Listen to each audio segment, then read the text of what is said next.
Boa noite a todos. Boa noite. Hoje, 24 de setembro de 2018, nós estamos reunidos para estudarmos a obra A Caminho da Luz. Hoje nós vamos iniciar os nórdicos e os mediterrâneos. Quem quiser nos ajudar completando com as pesquisas, por favor, sintam-se à vontade. Esse é um trabalho que nós fazemos em conjunto, né? Cada um pesquisando, trazendo, e assim juntos vamos aprendendo. Vamos fazer a nossa prece de abertura? Vou pedir para a nossa irmã Carla fazer a prece.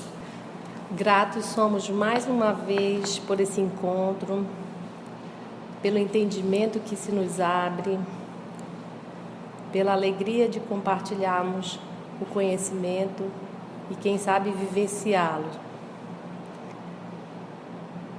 Pedimos a Jesus que realmente amoleça nosso coração, clarifique nossas ideias, que possamos sair daqui e espargir em luzes esse conhecimento na nossa família, no trabalho, nas coisas simples, num bom dia, numa boa noite, uma maneira carinhosa de falar com quem a gente encontrar.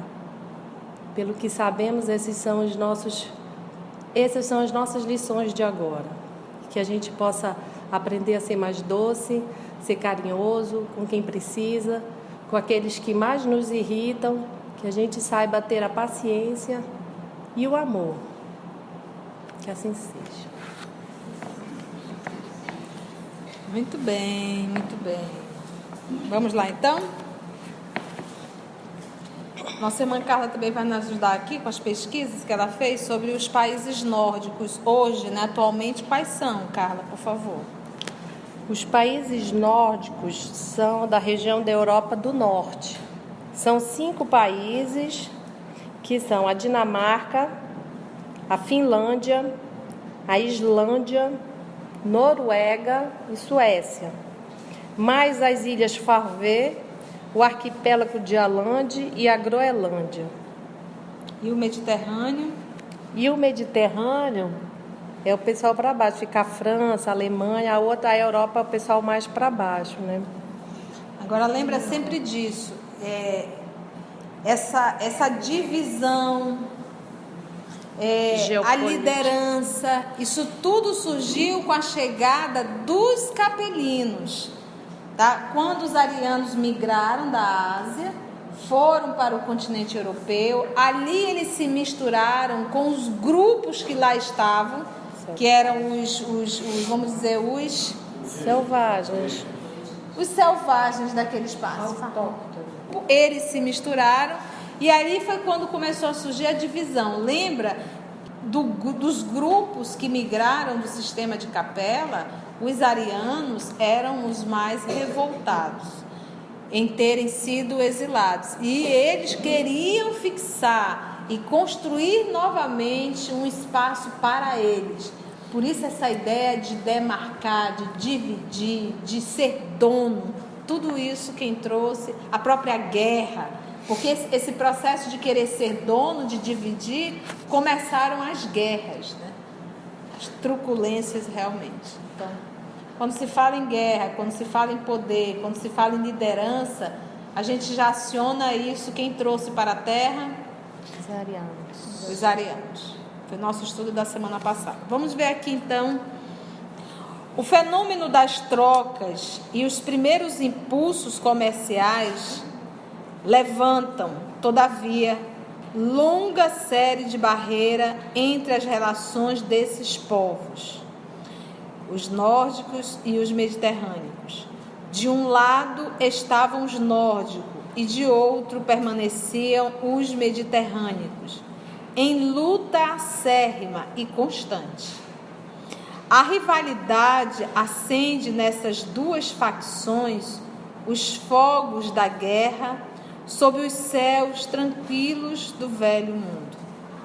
Uns e outros empunham as armas primitivas para as lutas de extermínio e destruição das hortes inimigas. E a linha divisória dos litigantes, determinada ação, não é isso? Se alonga justamente no local onde hoje se traçam os limites da França e da Alemanha contemporânea, atual. Porque na época não tinha esses nomes, mas era onde está localizada hoje Alemanha e França. É como se explica essa intensidade de aversão racial entre as duas nações, França e Alemanha. Olha aí. Contadas entre as mais progressistas e operosas do planeta. Tal situação psicológica entre ambas haveria de tornar-se em fatalidade histórica, oriunda dos atritos entre o germanismo e a latinidade, né, que é a Alemanha e a França, nas épocas primeiras, primitivas. O que se não justifica, porém, é a perpetuação dessas animosidades no curso do tempo, pelo que se impõe, como imperativo constante, a concentração de todos os pensamentos no objetivo da fraternidade geral. Então, uma vez misturado, o líder ele acaba incitando, movimenta grupo, e aí começaram as guerras entre esses povos. A origem do racionalismo. Os arianos da Europa, não é mais os arianos hindus, como ficou esclarecido, não possuíram grandes ascendentes religiosos na sua formação primitiva, na sua formação primeira, não tiveram. Apesar, então, das 4 grandes raças, os arianos eram o grupo mais revoltado e não religioso. Não religioso. Passou milênios convivendo com os hindus, para tentar ver se conseguiríamos, de certa forma, acho que esse é esse trabalho da misericórdia divina, tentar despertar um pouco de espiritualidade nesse povo. E o que a gente percebe? Esse povo acabou saindo da Ásia, buscando outro caminho, um outro mundo para se livrar, porque, em verdade, o que eles traziam dentro dele é: nós vamos construir um mundo para nós. Então, vamos lá. Na sua formação primitiva, em vista do senso prático que os caracterizou nos primeiros tempos de sua organização, o racionalismo de suas concepções, a tendência para as ciências positiva e o amor pela hegemonia e liberdade são, dessa maneira, elucidados dentro da análise dos seus primórdios. Olha que legal. Hegemonia é supremacia. Isso. Em matéria de religião, quase todos os seus passos foram orientados pelos povos semitas, que eram quem? Os hebreus e os árabes. E hindus. Olha, quase todos os seus passos foram orientados pelos povos semitas e hindus. Mas, porque lembra que todos estavam ali na Ásia, no continente asiático. Mas, pelo cultivo da razão, puderam aperfeiçoar a ciência até as culminâncias das conquistas modernas. O mundo, se muitas vezes perdeu com as suas inquietações e com as suas lutas renovadoras, muito lhes deve pela colaboração decidida e sincera no trabalho do pensamento. Olha aí. Então, era uma raça que desenvolveu muito a intelectualidade, a razão, a lógica, mas sentimento nenhum. O que nós acabamos de estudar no Consolador. Por isso que ele diz: e sincero trabalho do pensamento em todas as épocas e períodos evolutivos. E é legal assim que assim, para ver com a coisa dos povos, não tem só coisa negativa. Sim. Eles eram rebeldes, mas rebeldes, belicosos, e ele vai dizer que essa belicosidade chegou até nós, né? A Primeira e a Segunda Guerra Mundial começam na Europa, então essa belicosidade chegou até o século XX, mas eles também fizeram coisa boa, né? Vamos ver as advertências do Cristo? A sua confraternização com os terrícolas primários, olha aqui, confraternização de quem com quem? Dos arianos. Se confraternizando com quem? Com os primitivos que tinham. O povo que estava aqui na terra. Entendeu? Uma macacada de jacaré. A sua confraternização com os terrícolas primários encontrados no seu caminho constitui uma dívida, olha só, uma dívida sagrada da humanidade para com os seus trabalhos planetários. Pelo menos uma coisa. Mas o Emmanuel realmente retrata isso, que o ponto positivo dos arianos, eles foram o único grupo que se misturaram. Os judeus, eles são extremamente caridosos entre eles. Os hindus, eles são os melhores e não se misturam até entre eles mesmos, tem a divisão de castas.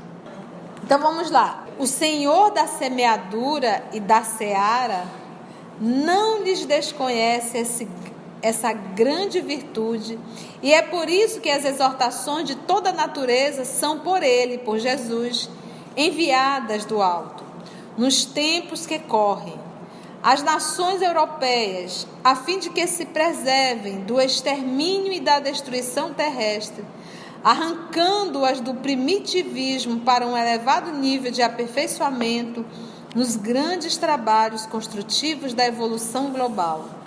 Se erraram muito, foram igualmente muito sinceras, porque a sua inquietação era por levantar um novo paraíso para si mesmas e para os homens terrestres, com cujas famílias fraternizaram-se desde o princípio. Faltaram-lhes os valores espirituais de uma perfeita base religiosa. Situação essa para a qual concorreram inegavelmente na utilização do livre-arbítrio.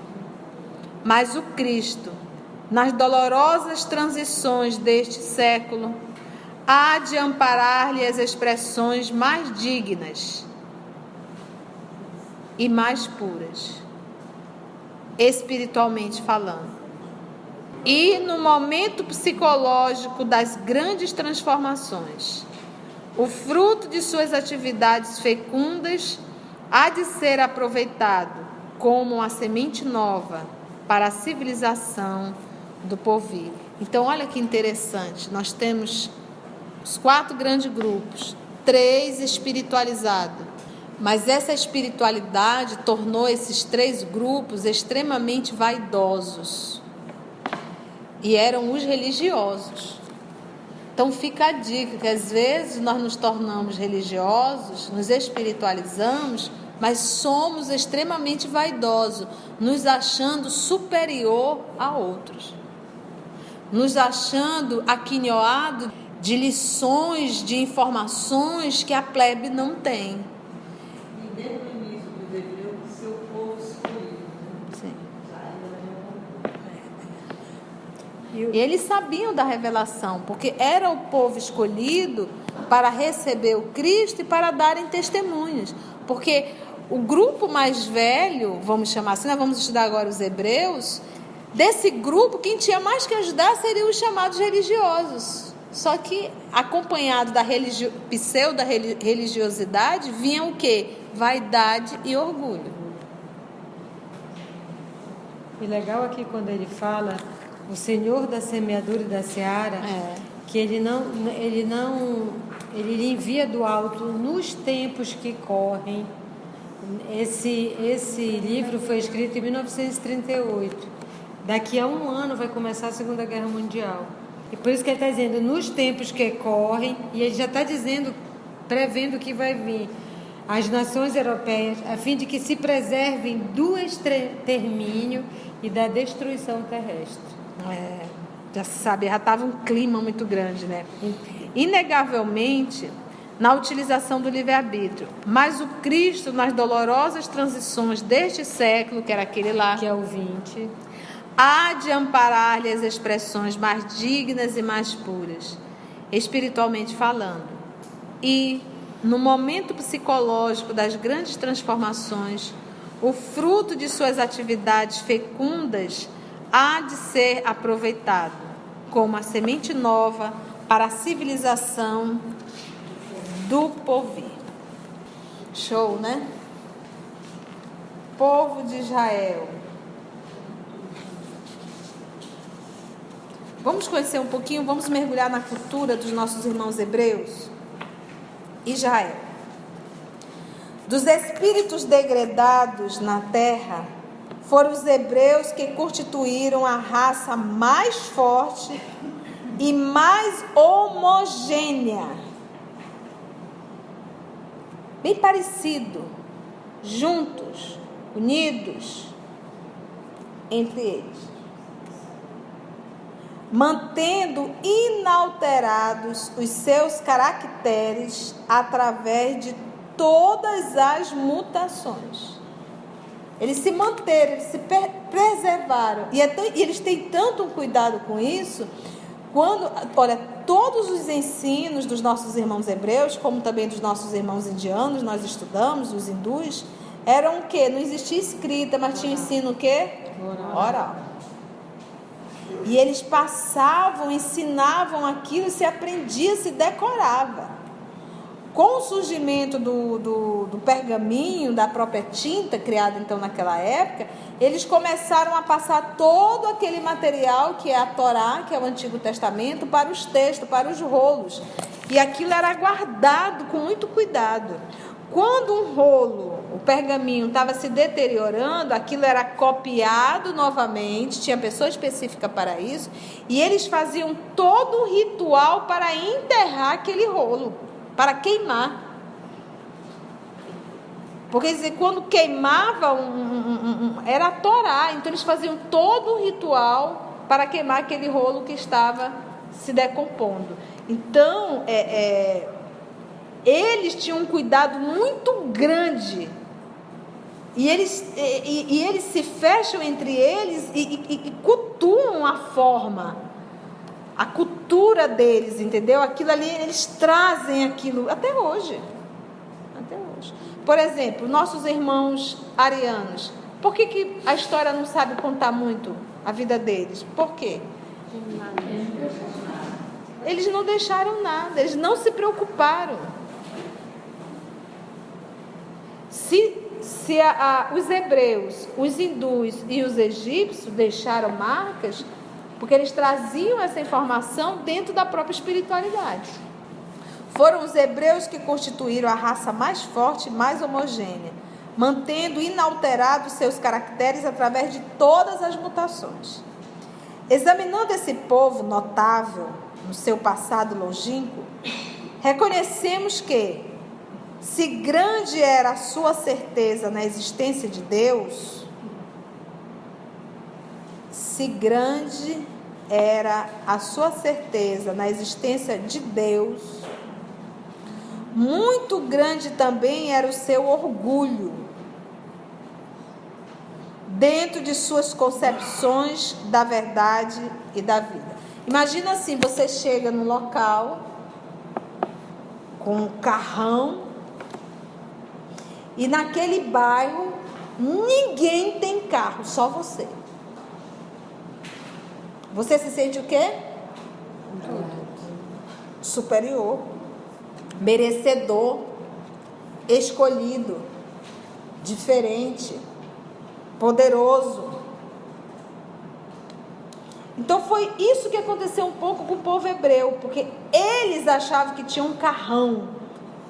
Qual era? Era a informação de um Deus único. Os outros eram idólatras. Então só eles tinham essa informação. Então eles se sentiam superior. Então esse movimento de superioridade já é um movimento de orgulho. E o Deus só vinha para eles. E o Deus era deles, era o Deus de Abraão. O Salvador só vinha para eles, tá? Mas é conhecendo um pouquinho o Antigo Testamento. Lembra que dentro dos povos, dentro desses grupos, Jesus mandou os iniciados, enviados. Entendeu? Ele já trazia essa concepção. E com esses enviados, esses grandes missionários, até mesmo os profetas, tudo isso foi coordenado pelo nosso Senhor Jesus. Apenas lembrava a convicção que já estava dentro dele. Por exemplo, um enviado desse no meio dos arianos, ninguém ia acreditar. Por quê? Porque a convicção não estava neles. Pirou. Mas um enviado desse, dentro do grupo hebreu, que já carregava a convicção religiosa de um Deus único, isso foi perfeito, entendeu? Não era ruim, era para ser bom, só que eles não misturaram, né? Não misturaram. Era para ser tudo de bom, E com a certeza, sabendo que vinha alguém mais aí, não, mas é só para nós. Acho que é só nós. Se achando superior, né? Jesus se submeteu à Torá. Estudava e citava. Só que se submeteu, mas foi ele que coordenou todo o trabalho da Torá. Ele inspirava os profetas. Ele conhecia aquilo dali. E tem um outro momento que ele diz: o que está escrito na lei? E ele pergunta: como tu lês? Como tu interpreta? Porque o que acontece? Dentro do judaísmo, a presença de Hilel, que é avô de Gamaliel, e de um outro que era o Xamã. E eles dividiram. Então Hilel dizia assim, Hilel era doce, era meigo. Ele dizia assim: todos são nosso próximo. E o outro defendia qual a tese? Não, o nosso próximo é só o nosso irmão hebreu. Então o que esse doutor da lei queria perguntar de Jesus? Qual era a interpretação de Jesus? Se era de Hilel ou a desse outro irmão que eu acho que era Xamã, não me lembro realmente o nome. E aí Jesus conta a parábola do bom samaritano. Na parábola do bom samaritano, dizer para um judeu que o samaritano era bom, isso já era a morte. Já começou por aí a parábola. O segundo, porque quem acolhe é o samaritano. E o homem caído não sabe a nacionalidade dele, porque ele estava desmaiado e nu. Então não tinha como tu saber de onde era. Acolheu. Mas antes passou o levita. Lembra? Passaram 2 religiosos e nenhum dos 2 atenderam. Mas o samaritano atendeu. Então essa colocação de Jesus, isso foi um soco, vamos supor assim, para aquele doutor da lei. Então, para você ver como a coisa foi criando divisões, regras que não existiam. Porque se você amar a Deus sobre todas as coisas, isso é dentro da cultura dos hebreus. E ao próximo como a si mesmo. Aí a pergunta: quem é meu próximo? Aí era quando tinha essa divisão. Consciente da superioridade de seus valores, nunca perdeu a oportunidade de demonstrar a sua vaidosa aristocracia espiritual.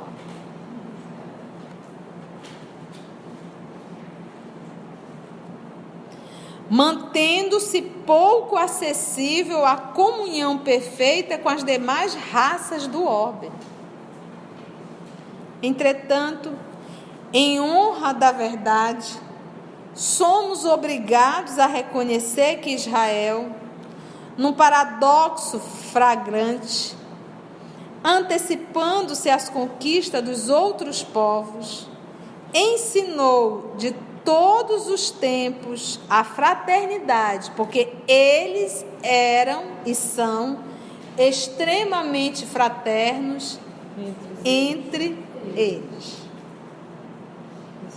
Se nós recordarmos do livro Paulo e Estevão, quando Abigail sai com Ruth, quando eles saem de Corinto para vir para Jope, em pouco tempo ele se restabeleceu totalmente. Por quê? E lá ainda se fala toda a ajuda dos irmãos judeus para auxiliar Zacarias.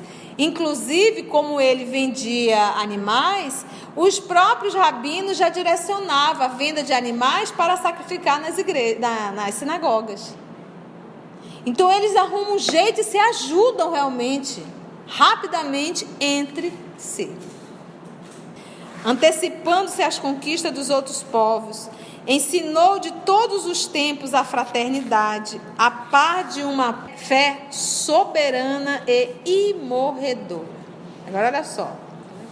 Sem pátria e sem lar, porque eles eram nômades, lembra? Esse povo heróico tem sabido viver em todos os climas sociais e políticos, exemplificando a solidariedade humana nas melhores tradições de trabalho. Sua existência histórica, contudo, é uma lição dolorosa para todos os povos do mundo, das consequências nefastas do orgulho e do exclusivismo. Nós sabemos que os nossos irmãos hebreus passaram quase 300 a 400 anos escravos no Egito.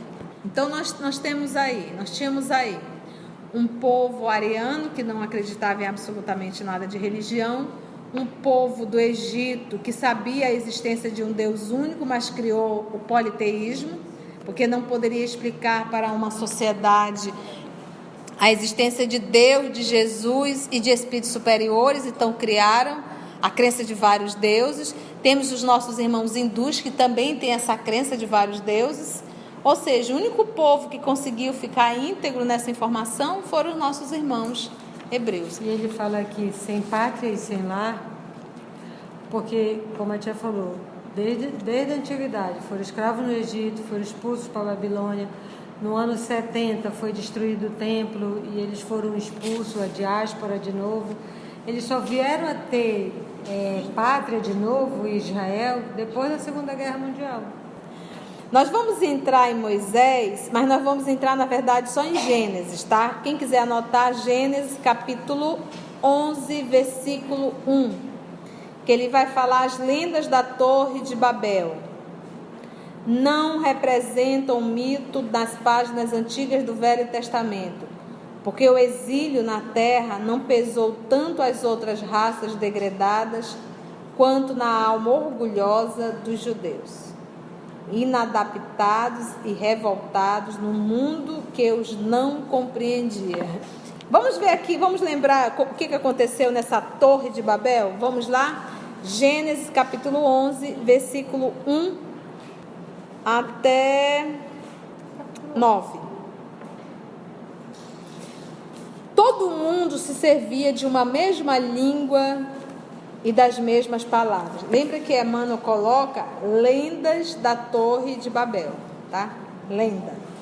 Como os homens emigrassem para o Oriente, encontraram um vale na terra de Senaar, e aí se estabeleceram. Disseram um ao outro: vinde, façamos tijolos e cozamo-los ao fogo. O tijolo lhe serviu de pedra e o betume de argamassa.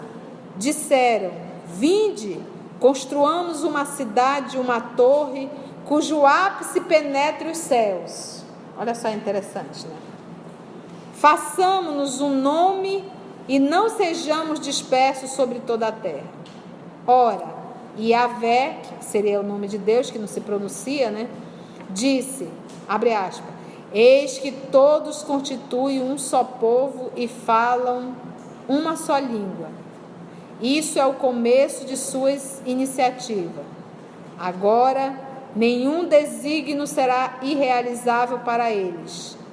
Vinde, desçamos, confundamos a sua linguagem para que não mais se entendam uns aos outros. Yahvé os dispersou daí por toda a face da terra, e eles cessaram de construir a cidade. Deu-se-lhe por isso o nome de Babel, pois foi aí que Yahvé confundiu a linguagem de todos os habitantes da terra, e foi aí que ele os dispersou sobre toda a face da terra. Vamos envolver a nossa irmã Aramita para fazer a nossa prece de encerramento. Vamos acerenar nossos corações. Vamos inspirar profundamente, soltar tranquilamente. Eu inspiro amor e expiro as preocupações, as tensões do dia. E nesse clima, amigo Jesus, nós queremos te agradecer essa oportunidade de estudo aqui neste lugar tranquilo, amigável, alegre, onde as tuas boas energias circulam, onde todos somos recebidos com carinho, com amizade. Ajuda-nos, Jesus, para compreendermos estas lições de cada horário.